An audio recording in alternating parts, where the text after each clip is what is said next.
There's a popular line that I really gravitate to. This line that every job is easy until you're the one doing it. And I think that as a guy who has spent over 40 years involved as a player or a coach in sports, primarily baseball, you see this constantly. You see fans in the stands who are critical of the players on the field. You see parents who kind of gripe at their children because maybe they didn't swing the bat at a certain pitch, or maybe they didn't catch a ball that was hit to them, or maybe they're on the mound and they're not throwing strikes. And it's easy, right? There's the whole man in the arena essay from Teddy Roosevelt that kind of speaks to this.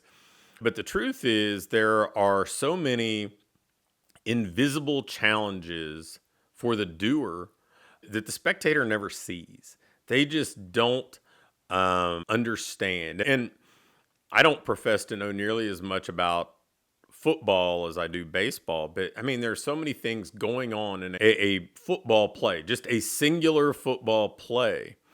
So many responsibilities, so many moving parts that somebody making one misstep that draws the boos from the frustration from the spectator at home.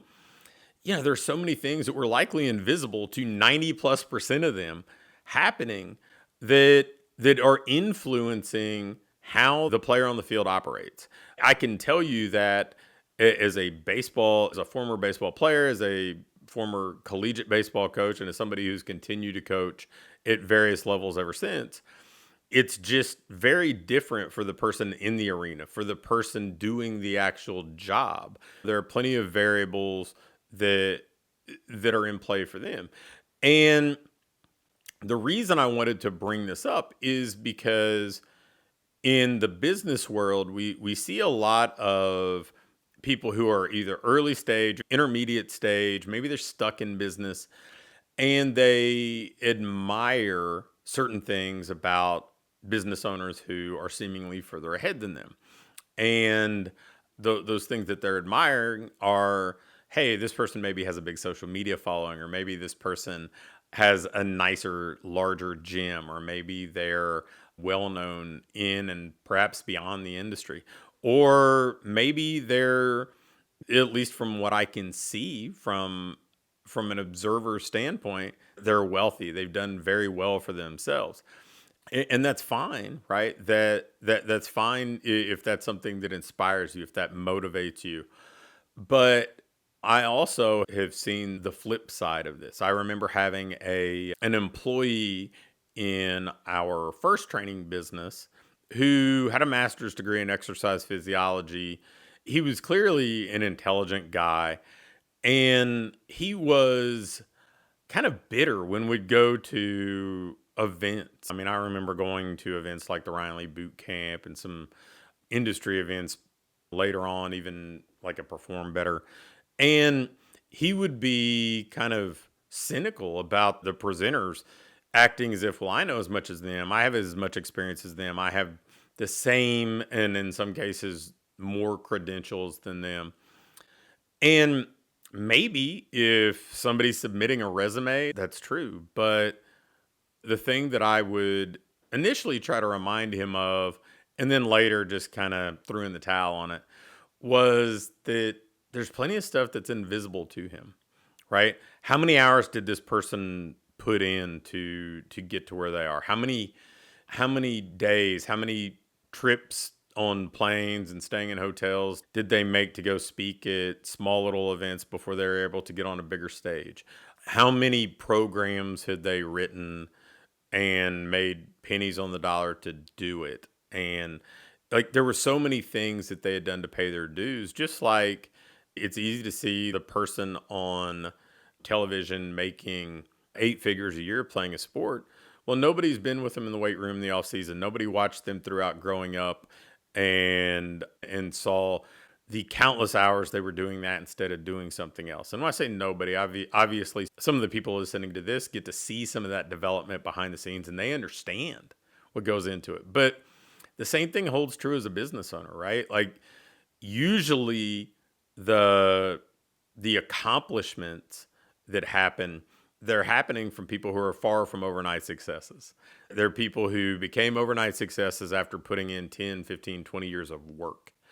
And unless you are willing to do the things that those people have done, and in many cases, things that are probably invisible to you, so you need to be able to kind of get behind the curtain and understand, then you don't have a logical right to feel like you deserve what they have.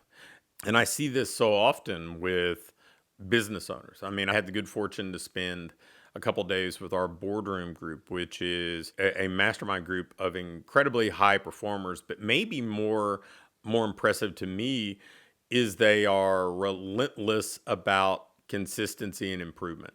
So they are high performers, but I've got to watch them go from being, in many cases, okay performers, kind of at that intermediate stage, to becoming high performers.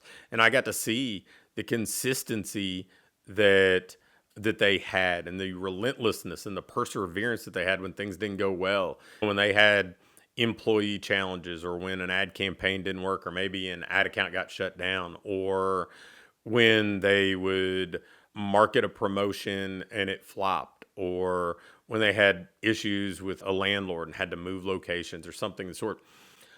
So many things that they've overcome. But if I share a success story about one of those folks, maybe half the time I'll get somebody replying back, kind of implying that, saying, "Oh, you know what? But that person kind of had the deck stacked in their favor and things are easier for them and their circumstances are better." I'm like, man, you know what? You don't know. You just don't know, because so much of what goes on is invisible to us when we're in that seat of being a spectator. So understand that, having been around pretty much high performers for the last 30 odd years, college athletes, obviously, what the statistics bear out, that fewer than 10% of high school athletes become college athletes. So I got to be around a lot of high performing athletes that at least ascended to that level, and a number of them who got beyond that. I got to work with professional athletes, Olympic athletes, and I got to see behind the curtain on what they were willing to do that the average athlete wasn't. Getting into business, being around a lot of high achievers in the business world, and also getting to see the journey of a lot of them. They're willing to do what a lot of people aren't. They're willing to stay at things when they get tough, and not just when they're tough for a couple of days. They may be tough for months or even years, and they stay the course because they believe in the mission that they've chosen. I've seen people have all sorts of ups and downs and just persevere throughout. So whenever you are saying, okay, I want this thing that's better, understand that it usually comes with having to be better. Almost always. It has to come with us leveling up and becoming the type of person that earns those outcomes. And even when we do, I'm not talking about being that type of person for a matter of days or weeks. Like, you got to be willing to be that type of person for years if you want those outcomes, and you want those outcomes to be durable and lasting, right? Because that's what it's built on. It's built on us just adopting a different approach because it's important to us to have a different outcome. I mean, I've heard James Clear say iterations of the phrase, we don't rise to the level of our goals, we fall to the level of our systems. And I don't know if there's anything more true. Like, what are our habits? What are our consistent behaviors? What systems do we have installed in our business, in our life? Well, the outcomes are always going to be directly linked to those. So if you want to be better, don't just make assumptions about the invisible. Get behind the curtain, find out what it really takes to get to the things you want. And if you're willing to install the systems and adopt the habits, then it'll likely be yours too.